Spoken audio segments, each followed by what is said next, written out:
Hello বন্ধুরা, শুভ সকাল, good morning. আশা করি তোমরা ভালো আছো। আমি খুবই ভালো আছি। তো ব্যস্ততার মধ্যেও বন্ধুরা চলে এসেছি আজকে। ব্যস্ত মানে কি একটু হালকা আছি, কেন বলো তো? আজকে কাজে যাইনি, কালকে ডাক্তারখানা গেছিলাম, খুব কষ্ট হয়েছিল গো বন্ধুরা।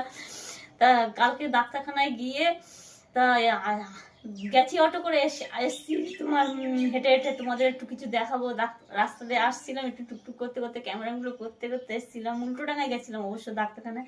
সেখানে গিয়ে যেটুকু পেরেছি তুলে ধরেছি, তোমাদের দেখাবো, তোমাদের পোস্ট করো। আমি নিজে ফলো করিনি এখনো, কি তুলেছি না তুলেছি, চলারও শক্তি ছিল না বন্ধুরা। সারাদিন পরিশ্রম করেছি, খাওয়া না দাওয়া না স্নান না কিচ্ছু না। বাড়ি এসে আজকেও স্নান করিনি, কালকে রাত্রিরে। তা এখন অব্দি চলছি এরকম ভাবে, তোমাদের সঙ্গে হাতে হাত মিলিয়ে আমি চলতে চাই বন্ধুরা। তো দেখো, মেয়েদের রান্নাঘর লক্ষ্মী, তাই আমি রান্নাঘর দিনটা শুরু করতে চাই। আর তোমাদের ভালোবাসা তো অবশ্যই আমি পাই সব সময়ের জন্য, তাই দিনটা রান্নাঘর দিয়ে শুরু করি বন্ধুরা। হ্যাঁ, তা আমি ট্যাংরা মাছটা রান্না করে রেখেছি, অনেকটা হালকা হয়।